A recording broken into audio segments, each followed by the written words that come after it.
1. Bless up. I'll allow you to bless left or right if you'd like, but I prefer to bless up, yeah? Don't necessarily want to go out of our way to bless down, yeah? I got a message for you. The Queen of Pentacles.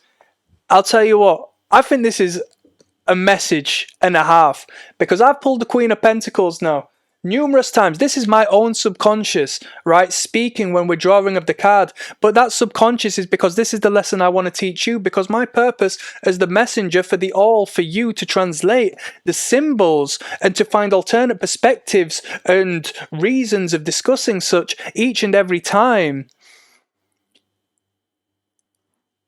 serves incredible purpose. Why I have given you this card and why this card has come up on your screen is because you have a queen inside of you, like you have a king, like you have a page, a jester perhaps. You know a lot of jesters.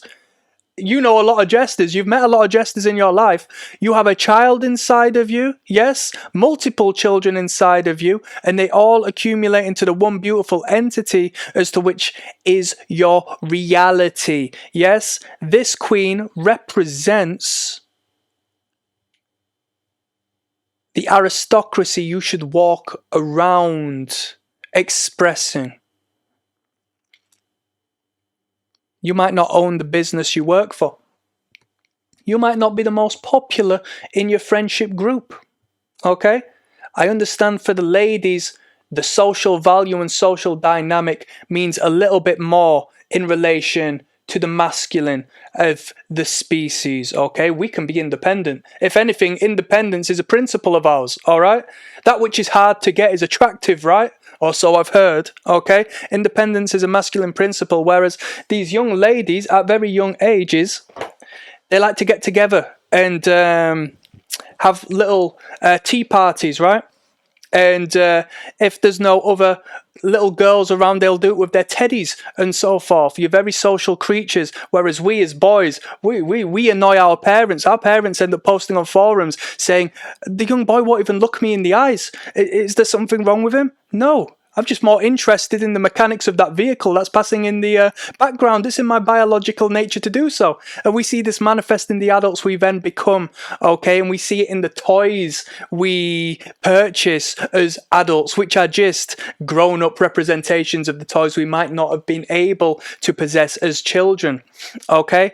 What I'm trying to say to you is you have a wealth of value in this material world as represented by the pentacle around you, okay? Maybe you should utilize some of that inner feminine social energy, even if you are a little bit socially anxious, a bit socially awkward. Maybe this is the message, right? Maybe you just need to take a step outside of your door. I know it's very easy to get stuck in these four walls and think, I won't go out today, and find an excuse not to. I know how bloody easy it is. And do you know what? It's a self-fulfilling prophecy for depression. It's a self-fulfilling prophecy for anxiety in itself, as we compound the interest and as we re-clarify our own beliefs that I'm anxious, I'm depressed, and in staying in here I'm safe and sound. And as we continue doing so, it only becomes more and more scary to go out into this material world and possess this material wealth, whether the wealth be friends,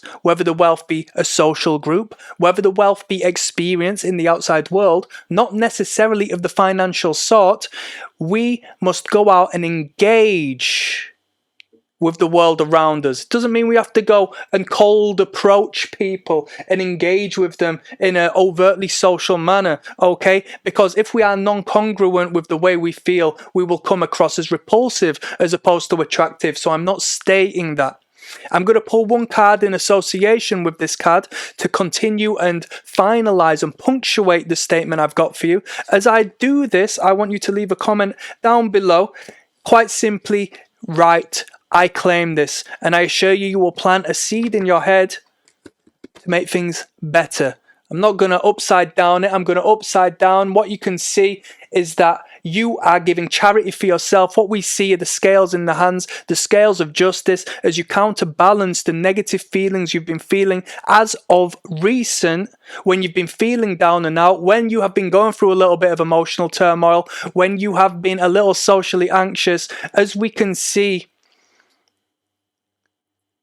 1, 2, 3, 4, 5, 6. We're past 5. We're past the middle point. We're moving towards the 9. And do you know what the 9 represents? A new start, a fresh beginning, as the cycle continues. And we don't go back to square one, but we go into a deeper state, because we don't circle, we spiral. Okay? In the most positive of sense. We spiral upwards. Like a gnome's hat, like a wizard's hat. Yeah, how's that for magic? So go forth, give yourself the charity of getting some sunlight, of being around people, of fulfilling your biological, societal nature, because it's what your brain needs and desires.